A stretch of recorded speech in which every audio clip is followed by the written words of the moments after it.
Assalamualaikum warahmatullahi wabarakatuh. Apa kabar kalian semuanya, anakku kelas 5? Alhamdulillah, luar biasa. Allahu Akbar. Yes. Sebelum kita belajar, marilah kita berdoa terlebih dahulu. Berdoa dimulai. Bismillahirrahmanirrahim. Rabbi zidni ilman warzuqni fahman. Amin. Assalamualaikum warahmatullahi wabarakatuh. Semangat pagi anak-anakku semuanya. Bagaimana kabar kalian hari ini? Semoga selalu dalam keadaan sehat walafiat ya. Berjumpa kembali di pembelajaran sains bersama Pak Dian. Papa harapkan kalian selalu semangat mengikuti pembelajaran hari ini ya. Hari ini, di pertemuan ini kita akan melanjutkan pembelajaran tentang ekosistem. Apa saja sih yang kita akan pelajarin hari ini? Pembahasan materi pada pagi hari ini yang pertama adalah kita akan mempelajari tentang hubungan antara makhluk hidup di ekosistem. Yang kedua, rantai makanan dan jaring-jaring makanan. Dan yang ketiga, tentang keseimbangan ekosistem. Baiklah anakku semuanya, marilah kita bahas satu persatu. Dimulai dari hubungan antar makhluk hidup di ekosistem. Hubungan antara makhluk hidup di ekosistem ada beberapa jenis loh. Yang pertama dimulai atau disebut dengan kompetisi. Yang kedua disebut dengan predasi. Dan yang ketiga disebut dengan simbiosis. Marilah kita bahas satu persatu apa itu kompetisi, predasi, dan simbiosis. Dimulai dari kompetisi. Kompetisi, apa itu yang disebut dengan kompetisi? Kompetisi adalah hubungan persaingan dua jenis individu untuk mendapatkan sumber daya yang terbatas, misalnya makanan atau tempat tinggal. Contohnya adalah singa jantan dan singa betina yang mana berkompetisi untuk merebutkan wilayah kekuasaannya atau wilayah tempat tinggalnya. Kemudian yang kedua adalah predasi. Apa yang dimaksud dengan predasi? Predasi adalah hubungan di mana salah satu makhluk hidup memakan makhluk hidup lainnya. Contohnya adalah singa yang memakan atau memburu zebra. Singa sebagai predator dan zebra sebagai mangsanya. Selanjutnya anak-anakku, kita akan membahas tentang simbiosis. Simbiosis adalah dua jenis makhluk hidup yang hidup bersama dan berhubungan secara langsung. Simbiosis ini memiliki beberapa jenis loh. Yang pertama adalah simbiosis mutualisme. Yang kedua, simbiosis komensialisme. Dan yang terakhir adalah simbiosis parasitisme. Marilah kita simak penjelasan berikut ini ya. Untuk yang pertama adalah tentang simbiosis mutualisme. Apa itu simbiosis mutualisme? Yaitu hubungan yang menguntungkan kedua belah pihak. Contohnya adalah kupu-kupu dan bunga. Apa hubungannya antara kupu-kupu dan bunga? Bunga memiliki nektar yang dibutuhkan oleh kupu-kupu, sedangkan bunga dibantu penyerbukan oleh kupu-kupu, sehingga hubungan antara kupu-kupu dan bunga merupakan hubungan yang saling menguntungkan atau mutualisme. Contoh yang kedua adalah badak dan burung jalak. Apa hubungannya? Saling menguntungkan antara badak dan jalak. Jalak mendapatkan makanan berupa kutu atau lalat dari badan badak, sedangkan badak terbebas dari kutu atau lalat yang menghinggap di badannya. Sehingga simbiosis disebut dengan simbiosis mutualisme. Yang kedua adalah simbiosis komensialisme. Apa itu simbiosis komensialisme? Yaitu hubungan yang menguntungkan satu pihak, sedangkan pihak yang lain tidak diuntungkan dan tidak dirugikan. Contohnya adalah ikan hiu dengan ikan remora.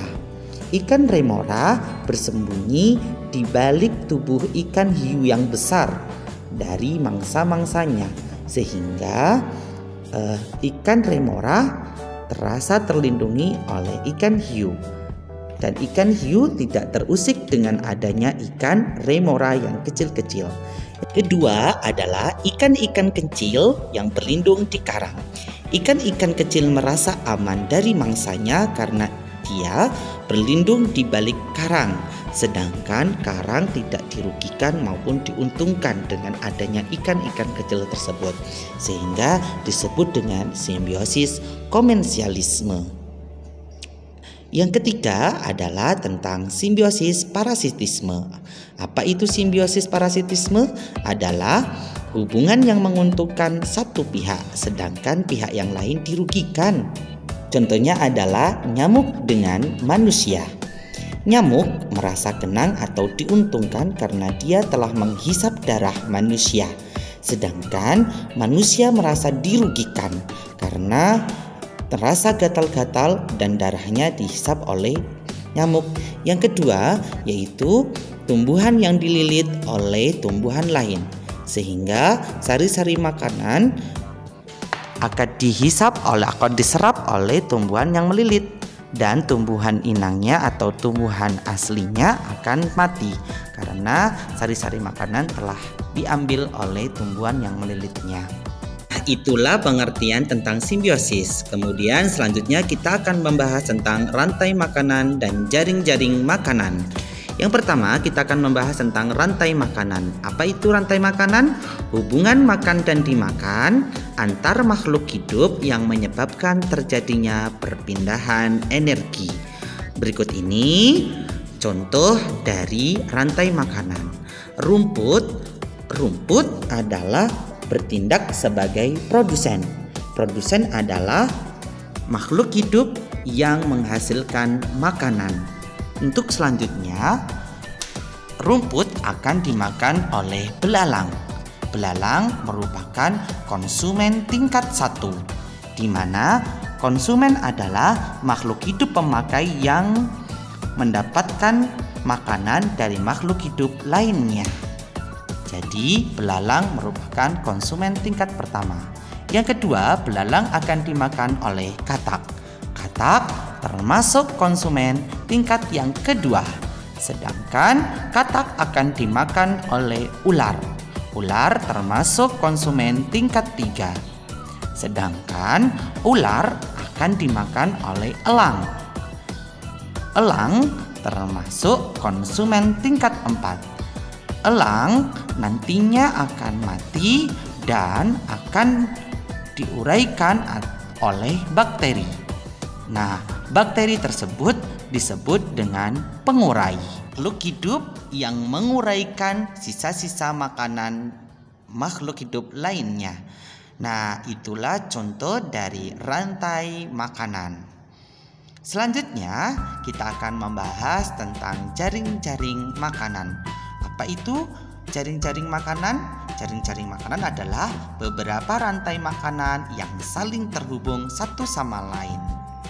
Kalian bisa perhatikan contoh-contoh berikut ini.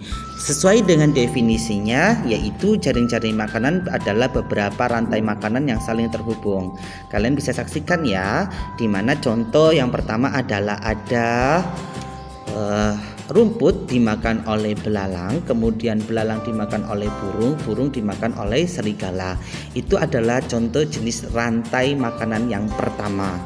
Sedangkan rantai yang kedua adalah ada pohon dimakan oleh kupu-kupu, kupu-kupu dimakan oleh kodok, kodok dimakan oleh ular, dan ular dimakan oleh elang. Nah, itu contoh rantai makanan yang kedua. Nah, dari rangkaian rantai makanan tadi, itulah yang disebut dengan jaring-jaring makanan. Berikutnya, poin yang ketiga kita akan bahas tentang keseimbangan ekosistem. Nah, keseluruh komponen di dalam ekosistem itu berada dalam keadaan yang seimbang.